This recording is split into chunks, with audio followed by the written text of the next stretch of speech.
Smiley from the Energy Boutique, welcoming you back to another episode of ASTRO CLASS. So, as you may know, over the last couple of weeks, we have been deciphering chart patterns and taking a look at hemispheres and quadrants and seeing what kind of personality traits, qualities, characteristics we can actually identify by just looking at the chart patterns and where the planetary placements are kind of grouping together. So I thought before we kind of jump into the next chapter, the next phase, the next level of depth in astrology, which we will be jumping into here in the coming of weeks, that we kind of put the pieces together and just kind of look at a couple of different charts and see, through what it is that we've learned already, we can actually make sense of a chart, identify the pattern, identify the hemisphere, the quadrants that are being activated, and what that may mean for the particular chart owner. So we are going to take a look at a couple of different charts, starting with this one. So first of all, if your initials are JA and you were born in New York on January 12th, this could be your chart.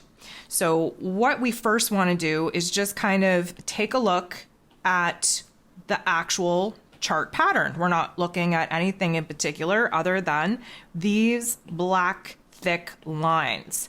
Now, as I mentioned in our previous classes, we were using a whole house system, which made all of the houses equal.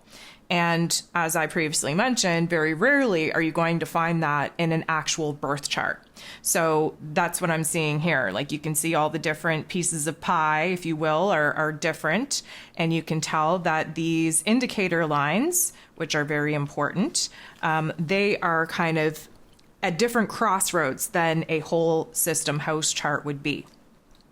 So the very first thing that we want to identify is what kind of pattern does this particular person have?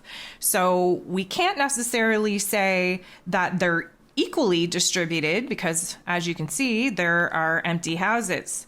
And we can't honestly say that it aligns with the splash, if you will, because that would mean that, there's an even distribution.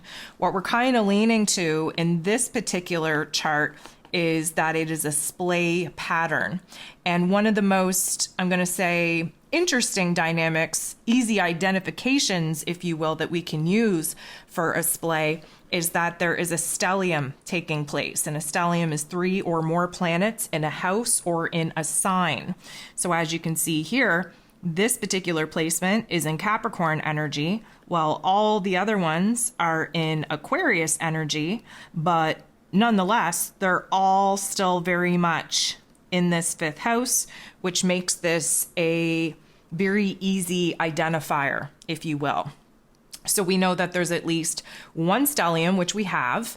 And then, of course, we have equal distribution on this side, and we have some sparse distribution on this side as well. Yes, of course, it is kind of, both different hemispheres. This side is definitely more weighted, but we're going to get into that in just a second. So we know that when you have a chart that is very, very close to what the splay chart pattern would be, is that this particular individual is going to be faced with a life that is kind of standing up for oneself, not really allowing other people to kind of dictate or set this particular individual up for following in their footsteps. Now, it might start off that way in the individual's lives. Well, I'm just kind of getting ahead of myself because I know what we're moving into next.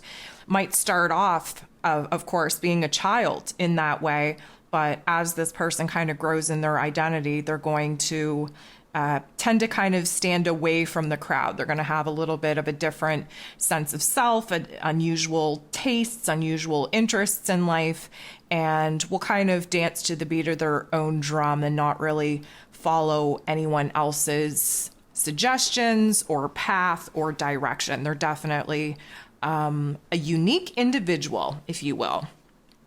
So then we're going to take a look at the hemispheres. So this is why these indicator lines are so important. This is, of course, the left from the right hemisphere. And if we were to take a look we are obviously more dominant here in the right side hemisphere. We do have planet placements on the left side, but not as many as we do here on the right side. And as we kind of explored, the right side or Western hemisphere of a chart kind of represents the impact that the world is going to have on a person. And, you know, when we kind of take a look that this is the most dominant side of this person's chart, it is kind of suggesting that they are being molded by the circumstances that they are being thrown into, and that this particular chart owner is likely very influenced by their surroundings and the people in their lives. And each experience or tough love life lesson becomes very much a part of their identity. Now, keeping in mind that we have a splay chart here, which is encouraging this individual to kind of dance to the beat of their own drum, it is, you know, piecing these two things together, we can kind of tell that the experiences that this individual has, the environment that they're brought up in, not only has a great big impact on shaping this particular individual, but shaping them in such a way to push them away from conformity and into their own path, into their own direction. So when we kind of take it and cut it again, this time we're going to cut it in this hemisphere. So we're going to say top hemisphere versus bottom hemisphere. We can easily gather that, you know, it is this bottom hemisphere that is most dominant. And we know from the previous lessons in Astro Class that this is going to have a major focus, a major impact on the contentment of this person's life based off of the family, the foundation, the stage, the platform that this individual is kind of building for themselves. And we have a lot of buildup in personal pursuits, personal happiness, personal pleasure, personal goals, because again, this part of the chart is where we build the ego, where we build our identity. You know, up here is tending to share it with other people. This contentment that we're going to be able to achieve in this particular chart is through building one's own identity, one's own 2 feet, one's own platform and foundation in life. So again, kind of plays into the fact that, again, from the splay pattern, we know that this particular person is not going to conform. They're going to stand away from the crowd. We know that the right hand hemisphere is really suggesting that the world around them, the circumstances around them, are essentially shaping and impacting, molding who it is that they are in the world, again, kind of pushing them away from conformity. And, you know, the bottom part of this chart being dominant is suggesting that this person is really having a hands-on experience in finding their own happiness, their own joy, by not only discovering who it is that they are, but really just looking at the basics of what it is that they can build within themselves. So then, as we already kind of explored in previous life lessons and Astro Class episodes here, now we're going to move into quadrants, right? So this is, let's say, quadrant 1, quadrant 2, quadrant 3, and quadrant 4. Well, we know just by taking a look at it that quadrant 2 is the most dominant quadrant. We have all of this energy, all of this action kind of built up here in the bottom right quadrant or second quadrant. And we know that this particular quadrant is made up of the 4th, 5th, and 6th houses, which is a lot to do with family and the foundation that we're coming from and the foundation that we're building in spite of the family environment that we're coming from. We're talking about our heart space, our creativity, our need to express ourselves, and we're talking about how it is that we're showing up to be of service to other people. So when we have a lot of energy in this particular quadrant, we know that relationships are a very important part of this particular chart owner's experience. And that in order to feel at peace and satisfied within themselves, within their life lessons, they are usually needing to base their, I'm going to say, experiences and how they shape their identity with the relationships of other people. Here in the fourth house, it's the relationship with the home and the family dynamic. In the fifth house, it is the relationship to the heart space, to creativity, to passion, to desire, and how we actually channel that energy out and share that, have a relationship with that source, with that power, and how it is that we share that with the world around us. And then, of course, in the sixth house, this is where we are perfecting the version of our identity, our skill sets, our talents in order to share those particular skill sets with other people, being of work and of service to other people and to the world around us. So, you know, we can tell a lot from this individual's chart just based off of going through those very simple areas of the chart and identifying where the dominant parts actually are.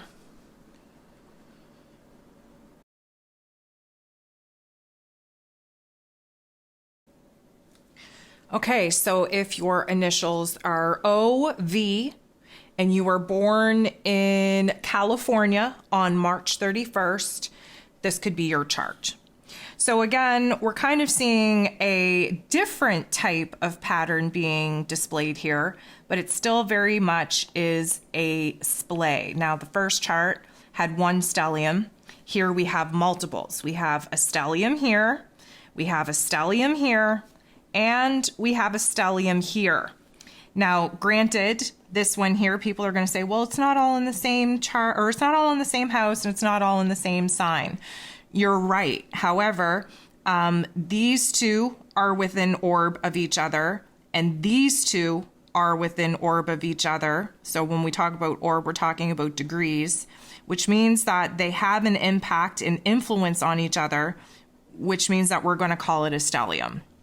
So just like we explored in the first chart, a splay chart is, you know, indicative that we have at least one stellium. Over here we have three. Yes, we have a lot of empty houses. We have an empty house here, and this is separating these energies from kind of bulking up and being kind of incorporated and pushing us into a different chart pattern.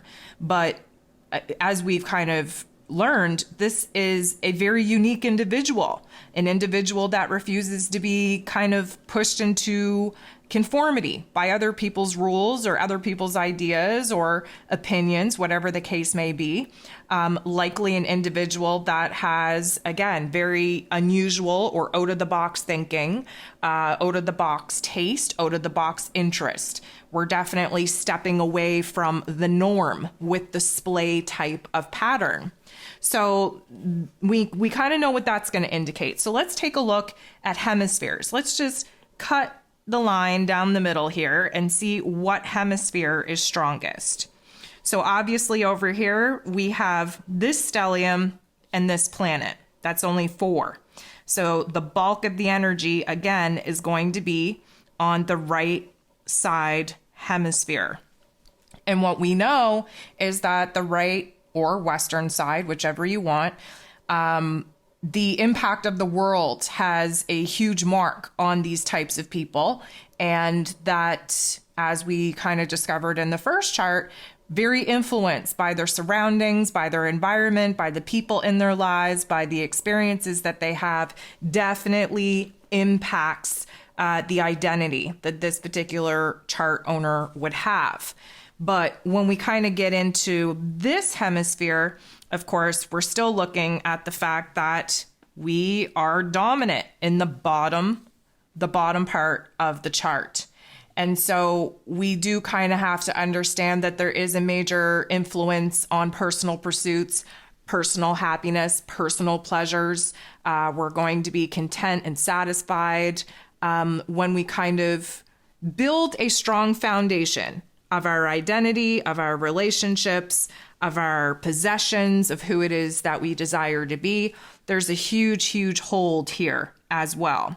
So then when we get into quadrants, here we find that, you know what? The second quadrant is also dominant in this particular person's chart. But what makes it interesting is that if you go back and look at the first person's chart compared to this person's chart, totally different vibe, totally different energies, totally different life lessons. And we know that based off of where the energies are at, who the house rulers are, where the placements are at. But yet, when we just take a look at the bare basics of the chart, which again are just hemispheres and quadrants, we come up with, I'm going to say, semi-identical chart placements. We have a dominant second quarter, we have a dominant splay chart, we have a dominant bottom hemisphere, and a dominant right hemisphere. And this, you're going to say, well, why are you doing two of the same charts? Because I want you to understand that the fundamental basics of chart patterns and dominant placements can tell us so much about a person. And then when we jump into, in the coming weeks, when we jump into where these planets are actually showing up and how one chart, the first chart, would differentiate compared to this chart, what that would mean for an individual, for their life path, for their life purpose, for different quality and characteristics that would pop out in their life experience, even having the same type of dominant chart patterns.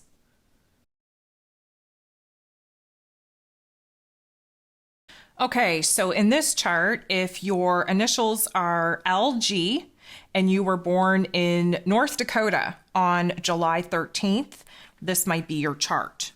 So again, first we're just going to take a look at the pattern. You might have to go back to that particular Astro class in order to familiarize yourself with all those different patterns, but it is very easy to figure out what this one is. So we have all of these placements on one side. We have all of these placements on the other side. There are no breaks in between these houses, in between these energies. They're all clustered together. So what we know to be true is that this is a seesaw pattern chart. And as we learned, it means that there are planets on this side, there are planets on this side. They are all together with no breaks in energy, no breaks in houses, which gives us our seesaw effect. And because we are kind of looking at the separation, if you will, we kind of need to understand that there is going to be some separation in this individual.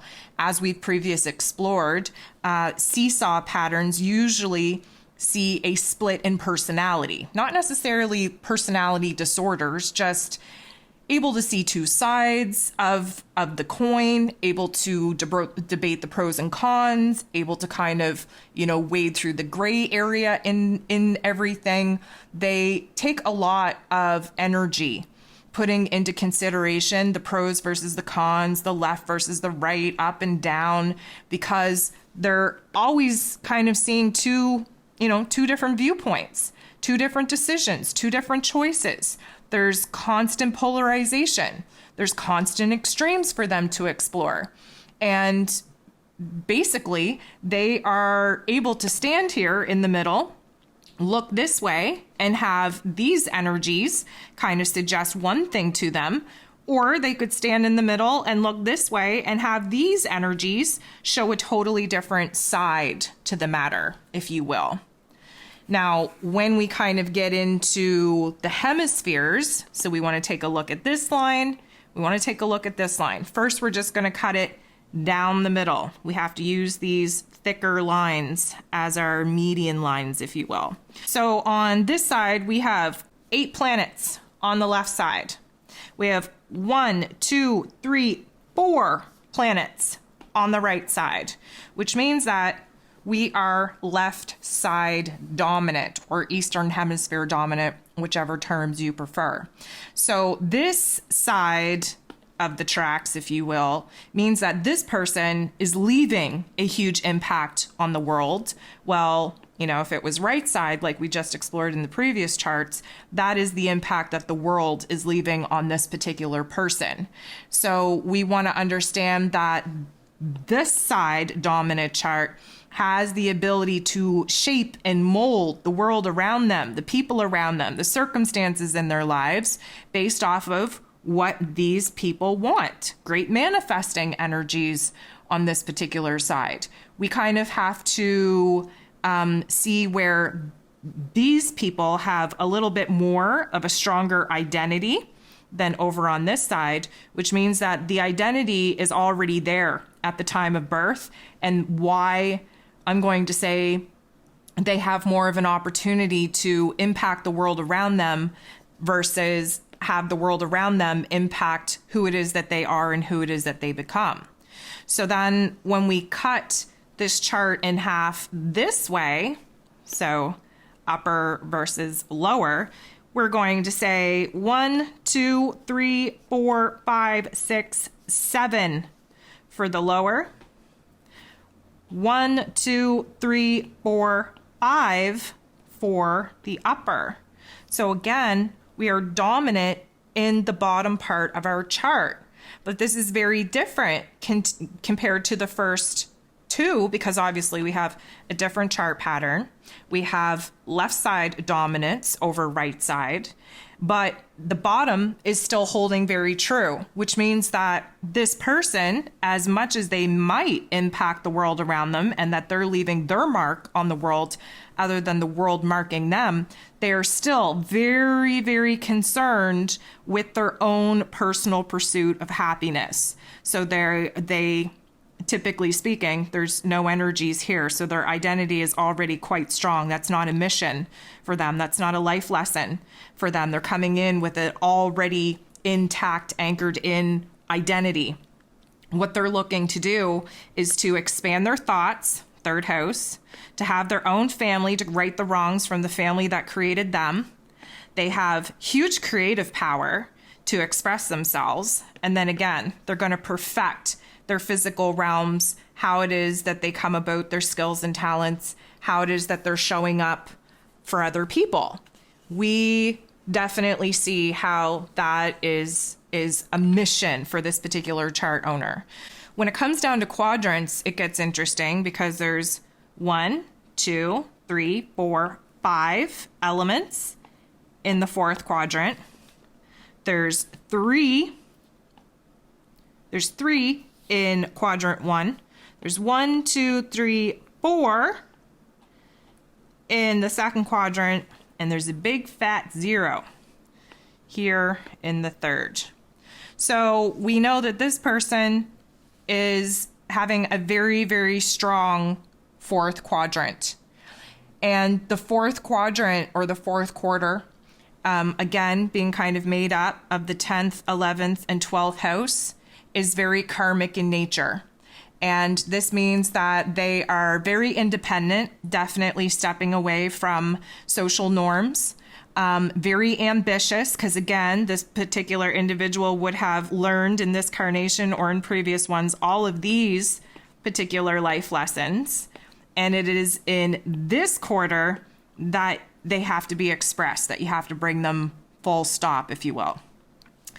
This particular chart owner is making their own way in life. They're not getting very much support, very much guidance from the outside world, nor do they want it, because they're the ones that impact their world, not the other way around.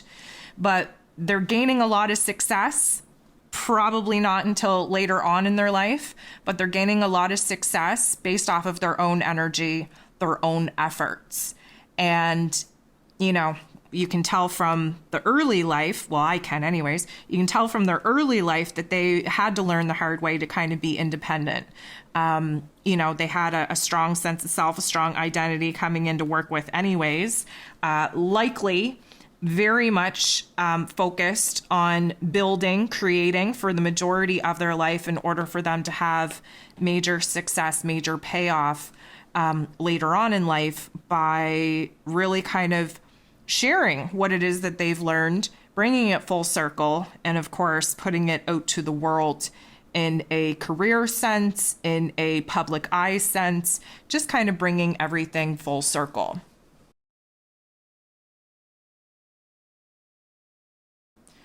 Okay, so if your initials are AV and you were born in New York on March 22nd, this could be your chart. So again, we are looking at a splay chart.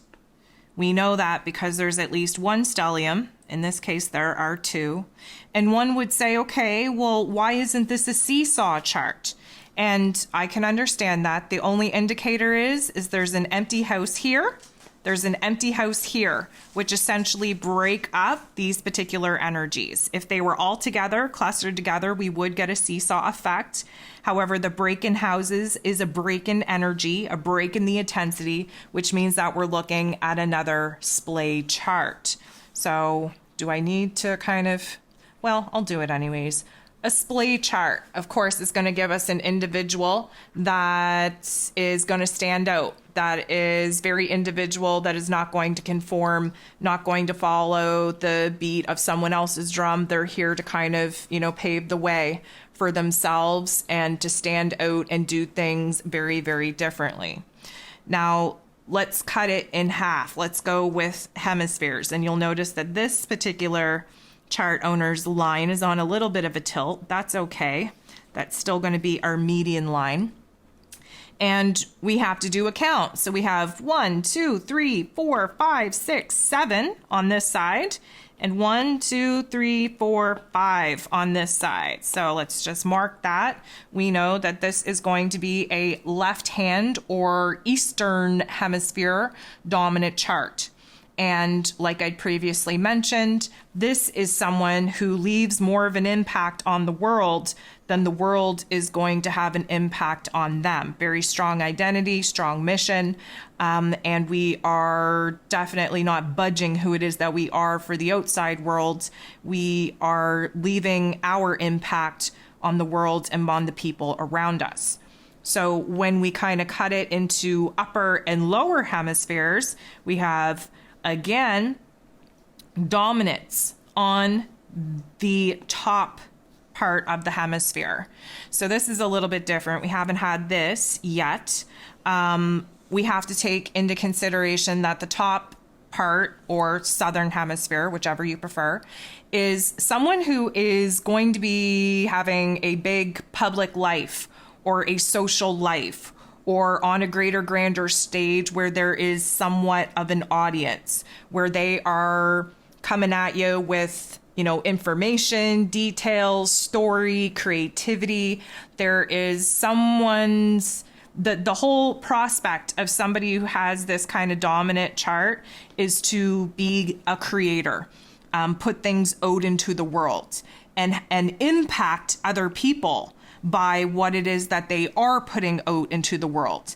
They are someone who is going to be very career-oriented or have a very professional or public life. That's what's going to bring them the most contentment within their soul. And somebody who is involved with greater, grander communities. We know this because of the 11th house. We know the career because of the 10th house. Or just kind of, being a part of a greater, grander audience. And the downside about this is that they look outside of themselves. They look to the public view. They look to their audience for validation of worth, for approval, if you will. And that can be sometimes a little bit discouraging. So when we take what we know already and we break it up into quadrants, what's interesting is that for somebody who has a strong identity, right? There's no issues here. This person's coming in, they know who they are. That's why they're leaving their impact on the world, and the world's not leaving a mark on them, so to speak, because they know who it is that they are. They're very strong in their identity. Over here in the second quadrant, we would have 1, 2, 3, 4. Up here in the third, we are simply just going to have 1, which isn't going to make us any winners for dominancy here, but it doesn't take very long to understand that, of course, the fourth quarter is going to be the most dominant. The fourth quarter, as we've already discussed, is made up of the 10th, 11th, 12th house. That's why this person is bringing something to the world. especially career oriented, especially where public life is concerned. And this particular dominancy is suggesting that this person is super independent, super ambitious. Of course, their success is what makes them content in life. But they're kind of only successful by their own means. And they are the ones paving their own path. They're the ones with the experience, with the wisdom, if you will, to create their own success. And again, would highly suggest that in the early years of life, they were kind of dependent on themselves and a little bit more self-sufficient than normal. But that's what's needed, especially when there are no activations in these particular houses to suggest that we have to work on identity. This person already has a very firm identity, and they know what they want to do. They know that they have a vision, a dream. They know that they are a conduit, a channel, a medium, so to speak, to bring something, whatever that may be.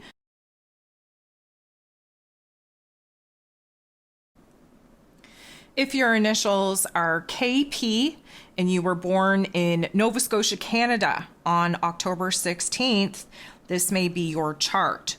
So this is a super interesting chart just where patterns are concerned, because typically speaking, it really doesn't fit a lot of the chart patterns that we had discussed. And of course, there's only 7.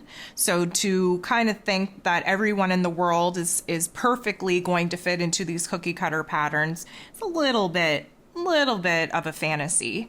But, it's process of elimination. And so when we look at this chart, of course, it doesn't really fit the characteristics of a splash, because a splash would require, there to be even distribution all the way through the chart. And we clearly do not have it in this chart. When we talk about a splay, that the only difference between a splash and a splay is that there's different groupings, one being a stellium. And of course, we do have a stellium. We actually have more than a stellium. We have 2 different sets of controlled energies. But the splay doesn't really make sense because it's not sitting across from each other. They're kind of grouped together, considering the fact that we have all of these energies all in consecutive signs, all in consecutive houses. So that really doesn't make a whole lot of sense. The bundle doesn't fit together because, of course, we have odd guys out here. The locomotive doesn't make sense because we have a break in houses here and we have a break in a house here. The bowl doesn't make any sense either because it's not all on one side of the chart, although there is a dominancy down here. But again, these empty houses kind of break that energy up, which is the whole signature of the bundle, the locomotive, and the bowl, is that there's continuous energy. So it brings us to the seesaw. Is it a seesaw? Absolutely not. There's no energies over here counterbalancing these energies. So what we're left with is the bucket. Now, typically speaking, the bucket is supposed to have a dominant bottom, which we absolutely do here, but we're usually looking up to this particular point, the oppositional point, for 1 or more planets. Now, obviously, this doesn't have it in a direct opposition to the bulk of these energies. What we find is the moon is over here, Saturn's over here. It doesn't really matter of what they are, where they're placed. But we're not finding the typical bucket handle in this area of the chart that we would really want to find it. So what we're kind of being left with is a broken handled bucket. So normally we would look to the planets over here. That would be the handle of the bucket, and this would be the goal of the person, right? The destiny, the purpose, the life path, the experience. Well, we're really not finding that. We're finding 1 to this side, and we're finding 1 to that side. So in my experience, what I would say is that this definitely has the foundation of a bucket. Reason being, I'm going to use a different color here. This is a powerhouse energy. Okay, they're all in consecutive energies. They're all in consecutive houses. This is definitely the foundation of the bucket. But like I mentioned, we expect the main point of the handle to be here. And so the direction of this person, and again, side note, not that we want to talk about this right now, but this person is a Libra, and a Libra has a natural disposition to be torn into two different directions and constantly undecided about the path, the direction that one would take. I know you're not even supposed to know that in the realm of, the lessons that we're talking about here, but it just adds an extra layer into the fact that where we're trying to find the direction, the path, where it should be here, we're going a little bit to the side over this way and a little bit over to the side to this way. So maybe there's two handles, and both of those handles are in opposite directions. And what we're going to explore in the next coming of weeks is where these, where the split is coming from. For an example, emotionally speaking, this person is going to be drawn this way, in this path, in this pursuit. We can tell in the Cancer energy, it's the obligation to the home, to the family, to take care, to nurture other people instead of following one's own heart, one's own path. But over here, this is Saturn, not only Saturn, but in a retrograde. So karmically speaking, this particular individual has a lot of self-confidence, self-worth issues that they're going to have to build up within themselves and really kind of eliminate the foundation of belief that they've learned from other people and really learn to trust themselves. So this is what is interesting about astrology is you're never going to find the exact same pattern, the exact same chart, the exact same placements. And so kind of why I wanted to use this example is because this is an example of a bucket. And it's a bad example because, again, we're supposed to be looking for that handle here. And now there's two handles. And this is really just going to amplify the extreme possibilities, the extreme inner conflict, the extreme push and pull, the ebb and flow in this individual's life for this whole entire life experience, which is kind of interesting. Okay, so I'm gonna delete some of this because I kind of made a mess of it and things are just gonna get confusing. So let's start over with the fact that we're going to call this a very unique bucket situation. Okay, so now we're going to chop the hemispheres down and we're going to see very clearly, very easily, that it is the right side that is most dominant. And we've already learned a lot on what we can find out by right-sided dominant people, or Western Hemisphere charts, if you will, which is that the world has a huge impact on this person. The world, the relationships, the experiences are shaping this particular person. And again, side note, just knowing that this person is a Libra is all that more detrimental to the purpose that this particular individual is here to fulfill, because the indecisiveness and the constant mirroring and projection of wants, needs, and desires on the back burner to help other people mean that this person's going to struggle greatly with having each individual relationship affect them, experience affect them. Just like that outside world is just having a major impact on who this person actually believes that they are, believes who it is that they can be. So now we're going to chop it in half, and it's very clear to see that we are dominant here in the bottom hemisphere. And so again, we know that this particular chart owner is going to have some personal goals, their personal pursuit, the family dynamics that they come from. They're looking to grow from it, to heal from it. The family that comes out of them that they create, trying to right the wrongs of the experiences that they've come from. Again, huge factor here. Fourth house, my goodness. We're really starting to see that this particular individual is here to kind of, I'm going to say, break the generational karma of the family that they come from and really set the tone on what it is that they want to build out of the circumstances and environment that they were brought into. And, obviously some tough love life lessons and how it is that they have to align with their own heart space. how they're going to learn how to express themselves and share themselves open-heartedly with confidence, with clarity, which is going to be a hard thing to do. With this division in the bucket and being a Libra and having that division and having, a perception that the world and the people around them are more important than they are, definitely some tough love life lessons coming at this individual.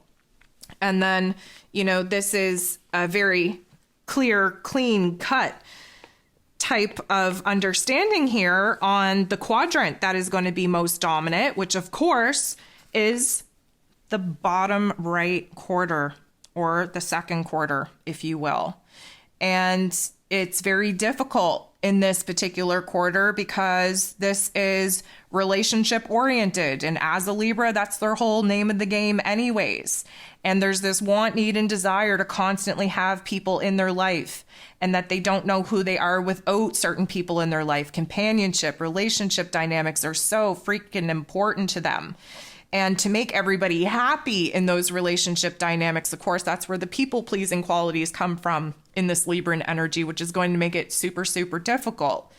And in order for them to feel at peace within themselves and contentment and satisfied within themselves, they need everyone else that they kind of share their lives with to be happy, to be safe and secure before they will feel happy, safe, and secure in their own associations, in their own lives, in their own relationship dynamics. So guys, hopefully that was semi-interesting. And of course, I'm always hoping that it helps you to understand your own chart a little bit better. I know we weren't able to kind of cover all the different dominant placements, but it's a good enough explanation. It's a good enough example to see how similar chart patterns can actually mean very different outcomes for the different dominant placements and where you find them in the chart. And then, of course, to see how different groupings of planets differentiate from the previous charts that we've kind of identified. And then, to explore some charts that don't necessarily fit into any of the patterns, where you kind of have to make a little bit of an allowance, if you will, to see where the dominant placements are definitely in alignment with some chart patterns, and where you kind of have to understand where the difference and I'm speaking specifically about the bucket placement pattern that we just kind of discovered, where it is that you kind of have to understand where that handle should have been and where we don't find it in that chart, and what that may mean for the outcome of the person who owns the chart not having such a solid pattern to actually be reliant upon. So drop me a note. Let me know if you learned anything new about yourself by exploring different chart patterns of other people. If you have any questions, definitely put those in the comments below. And yeah, I was just wanting to kind of piece together everything that we've touched on thus far and bring it full circle as a solid foundation of just the basic understandings of what we can pluck out of just looking at the visual chart itself before we go into peeling back the layers and then getting into a little bit more of complexities, if you will, when we start talking about certain planets showing up where in the chart and what that may mean for that person from an astrology standpoint, instead of just the bare basic principles of chart patterns and dominant hemispheres and quadrants. So I want to thank you so much for tuning in. Again, I hope it was helpful. Let me know, give me some kind of feedback. And yeah, I will talk to you next week when I bring you a brand new episode of Astro Class. Sending you nothing but love. We'll talk to you soon.